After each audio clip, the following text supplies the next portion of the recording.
आज आज कई मसीही लोग, आज कई विश्वासी जवान लड़के और जवान लड़कियां क्या करते हैं? वो एक दूसरे की सुंदरता को देखते हैं, एक दूसरे की रंग रूप को देखते हैं, बॉडी को देखते हैं। अरे ये बाहर से दिखने में कितना हाइटेड है, कितना सुंदर है, ये कितना हैंडसम है, वाओ क्या गवर्नमेंट जॉब करता है, इसका बिजनेस है, इसके पास में पैसा है, वाओ ये गोल्ड पहनता है, अवश्य ये मेरा पति हो जाए तो मेरा जीवन धन्य हो जाए।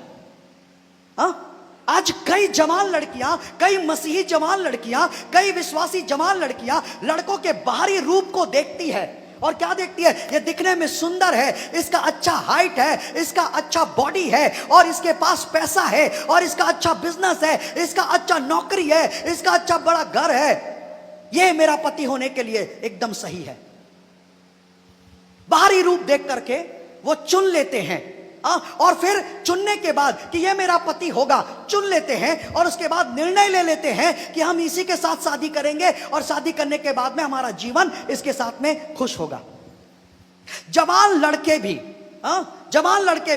कैसा करते हैं? आज की डेट में जवान लड़के भी लड़कियों को देखते हैं और क्या देखते हैं? अरे ये लड़की सुंदर है, इसका हाइट अच्छा है, ये अच्छे घर से है, पैसे वाले घर से है, ये बहुत अच्छी है, मैं इसको अपनी पत्नी करूंगा, मैं इसको अपनी पत्नी होने के लिए चुनता हूं। और फिर वो निर्णय लेता है कि मेरे को इसी के साथ में विवाह करना है।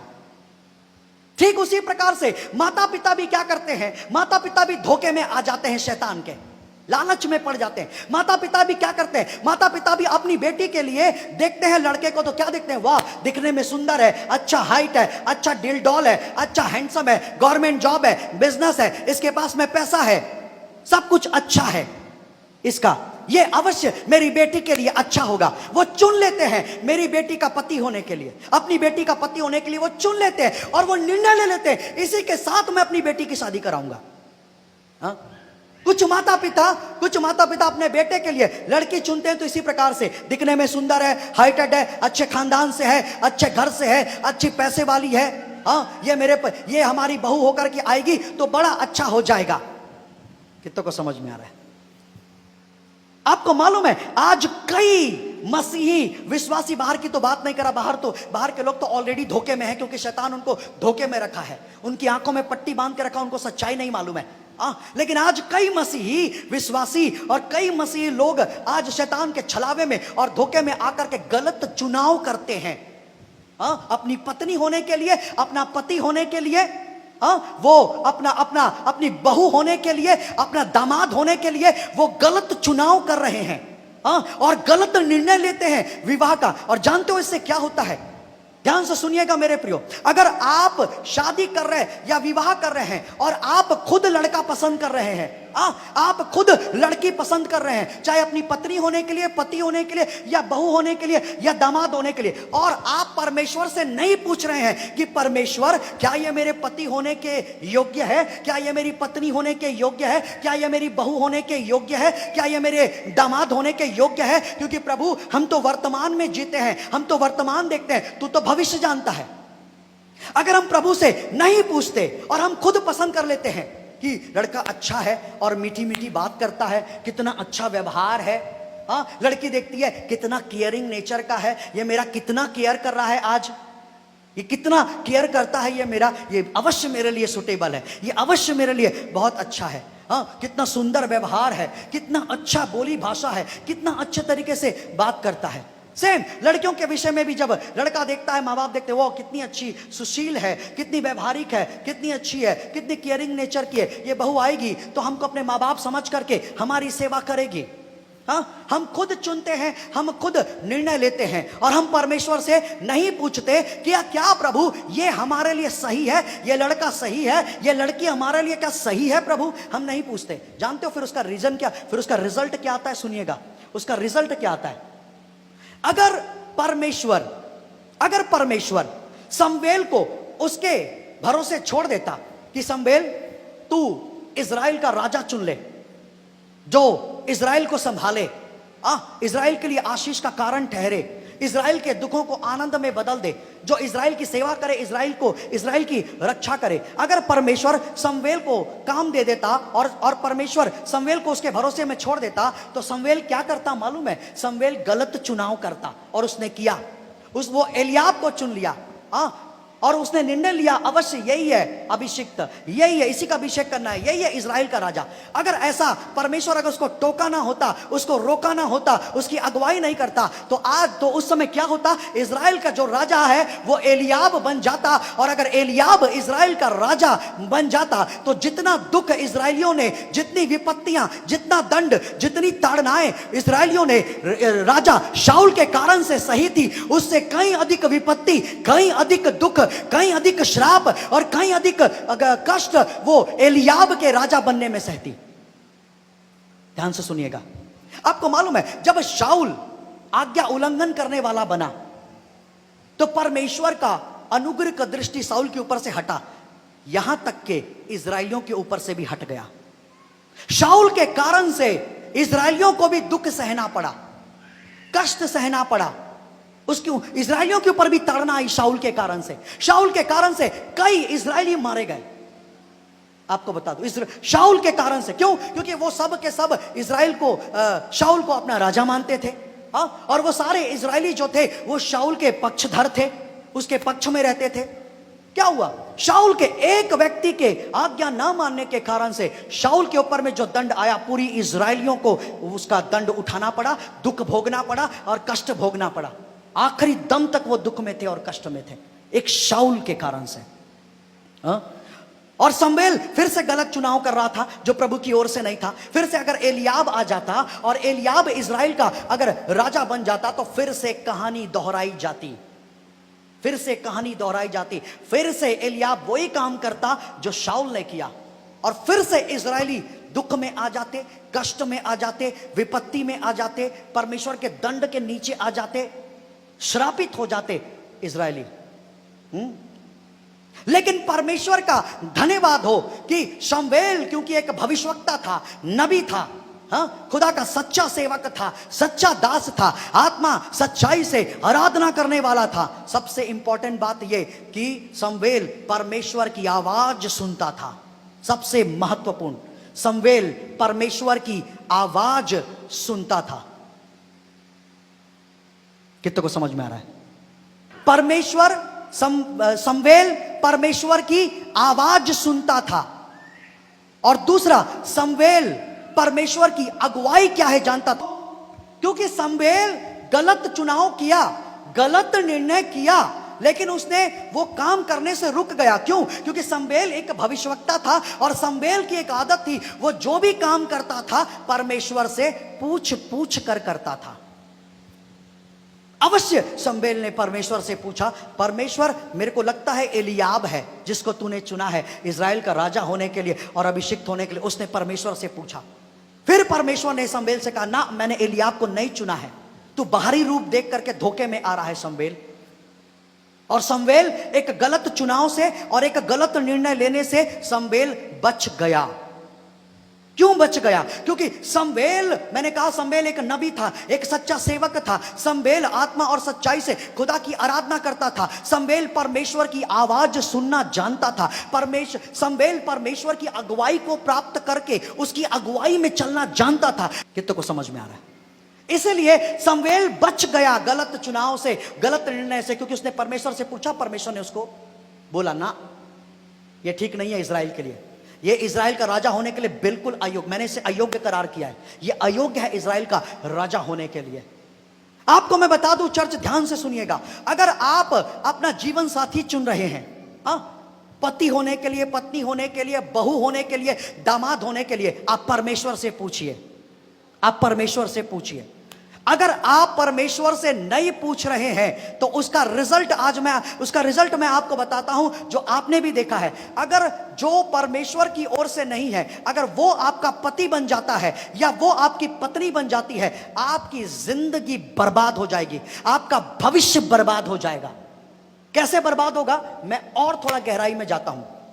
अगर कोई ऐसा लड़का जो प्रभु की ओर से आपके लिए नहीं था, लेकिन आपने उसको अपना पति बना लिया, ध्यान से सुनिएगा, आपने अगर उसको अपना पति बना लिया, तो शुरुआत में स्टार्टिंग में क्या लगेगा? स्टार्टिंग में ऐसा लगेगा, वाओ ये धर्मी है, वाओ ये पवित्र है, वाओ कितना अच्छा व्यवहार है, कितना सुंदर है, पैसा है, सब कुछ तो है, सर्वगुण संपन्न तो है। क्योंकि मनुष्य का देखना बाहरी रूप का है, परमेश्वर बाहरी रूप नहीं देखता, हम बाहरी रूप देखते हैं। हम बाहरी रूप देखते हैं, हमको दिखने में क्या लग रहा है? कितना केयरिंग नेचर का, कितना अच्छा बात कर रहा है वो, कितना पवित्र है वो कितना अच्छा, वो मेरे को कभी धोखा नहीं देगा।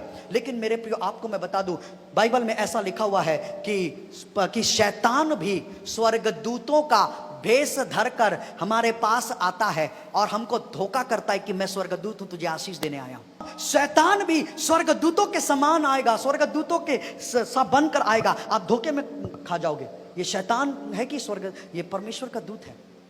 उसी प्रकार से याद रखना, जो व्यक्ति परमेश्वर की ओर से नहीं है और वो आपको दूत दिख रहा है, शादी के बाद में वही दूत आपके लिए भूत बन जाएगा। समझ में आ रहा है? शादी से पहले वो दूत है और एक बार शादी हो गई तो उसके बाद फिर आप उसके भूत का देखोगे, फिर आप उसका भूत वाला रवैया देखोगे, फिर वो भूत बन जाएगा। आपको मालूम है, आज कई ऐसी लड़कियां जिन्होंने अपने पसंद से शादी कर ली, गलत चुनाव कर लिया और शादी कर लिए, शादी के पहले सब चीज अच्छा चला, लेकिन शादी के बाद में अब वही लड़का जो परमेश्वर की ओर से उसका पति नहीं बना है, शादी के बाद में अब वो क्या कर रहा है? अब वो ड्रिंक कर रहा है, वो नशा कर रहा है और नशा में अपना पूरा पैसा उड़ा रहा है, और जब घर में आता है वो अपनी पत्नी को मार रहा है, पीट रहा है अपनी पत्नी को, दहेज के लिए प्रताड़ित कर रहा है, अपने घर से पैसा लेकर के अपने घर से प्रॉपर्टी मेरे को दिलवा, ऐसा करके वो उस लड़की को परेशान, अपनी पत्नी को वो दुख दे रहा, परेशान कर रहा है। इतना ही नहीं, परंतु घर चलाने के लिए वो व्यक्ति पैसा नहीं दे रहा है, परंतु बाहर जाकर के पराई स्त्रियों के साथ में है, वो उनके ऊपर पैसा उड़ा रहा है, वेश्यावृत्ति कर रहा है, ड्रिंक कर रहा है, दोस्तों के साथ में अय्यासी कर रहा है। और पत्नी क्या कर रही है? घर में दुख उठा रही है। क्यों वो दुख उठा रही है? एक गलत चुनाव, एक गलत निर्णय उस लड़की की पूरी जिंदगी को तबाह कर दिया, पूरी जिंदगी को बर्बाद कर दिया। कितनों को समझ में आ रहा है? कितनों को समझ में आ रहा है? याद रखना, जो दूत दिखते हैं, पूछ लेना प्रभु से, प्रभु ये बाहर से दूत दिख रहा है, अंदर से भी दूत है क्या? पूछ लेना प्रभु से, पूछ लेना। कहीं ऐसा ना हो जाए कि पूरी जिंदगी फिर दुख में काटो और कष्ट में काटो और जिंदगी श्रापित हो जाए।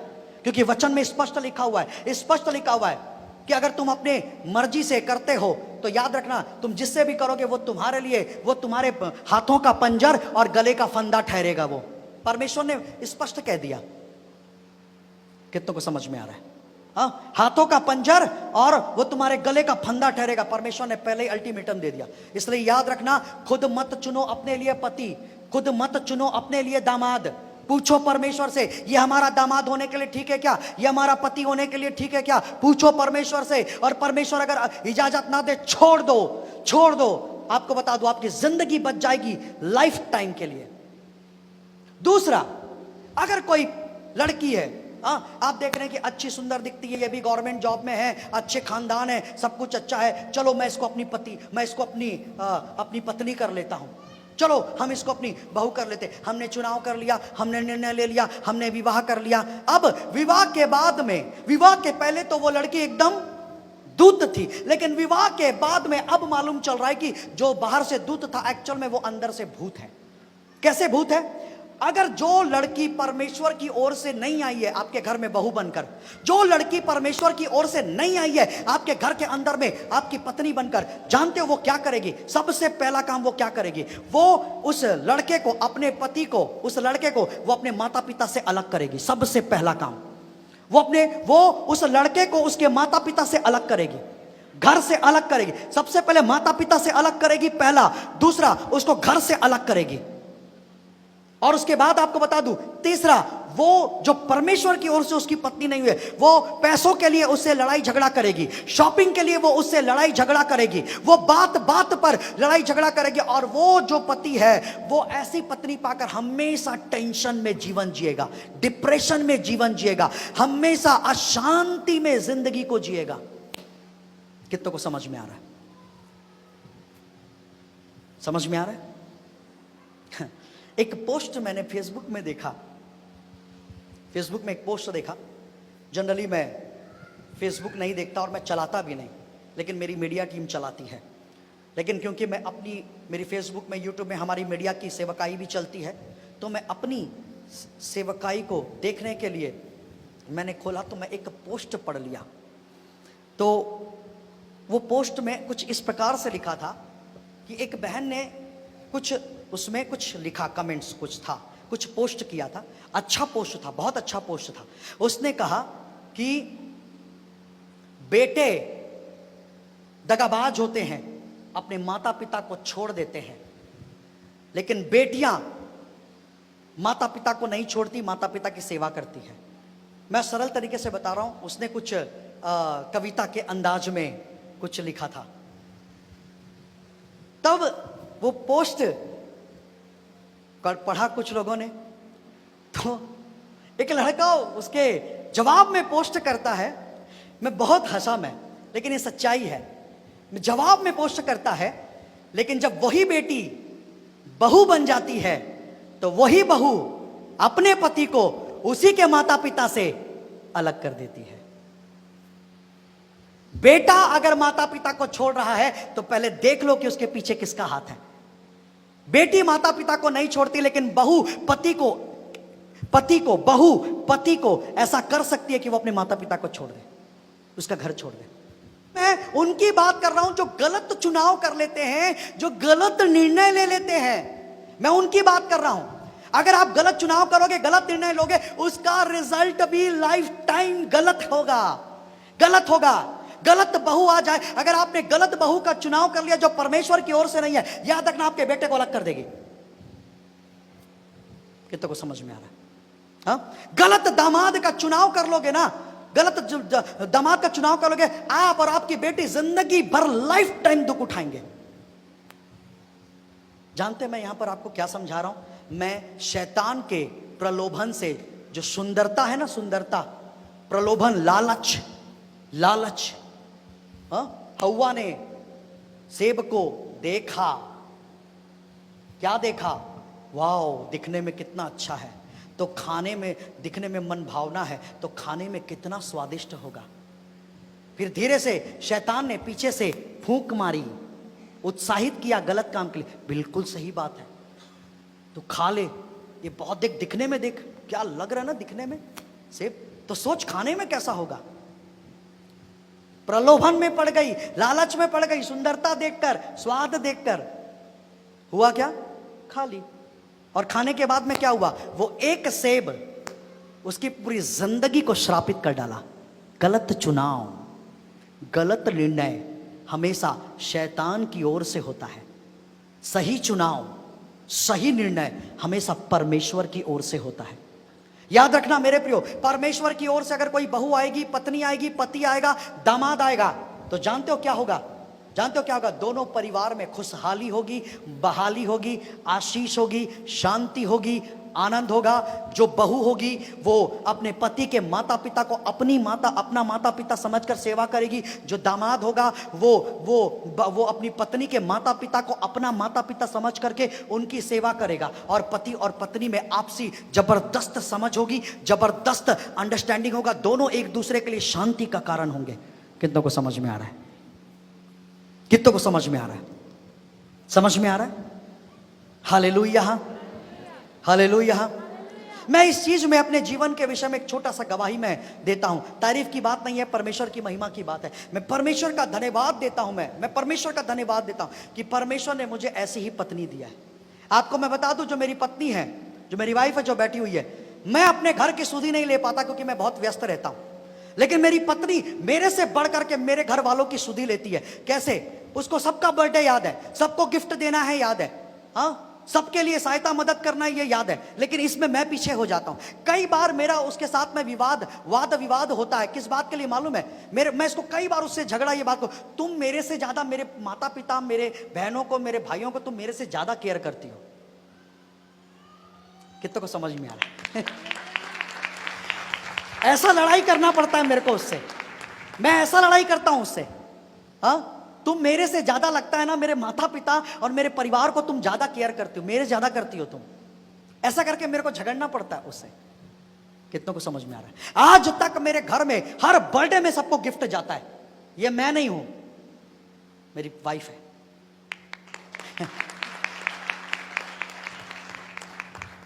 हालेलुया। कितनों को समझ में आ रहा है? समझ में आ रहा है? एक अच्छा पति, एक अच्छा दामाद आपके लिए आशीष का कारण ठहरेगा, ठोकर का नहीं। एक अच्छी बहू, एक अच्छी पत्नी आपके लिए आशीष का कारण ठहरेगी, लेकिन कब? जब वो परमेश्वर की ओर से होगी। क्या आपको समझ में आया यहां पर? Hallelujah, hallelujah.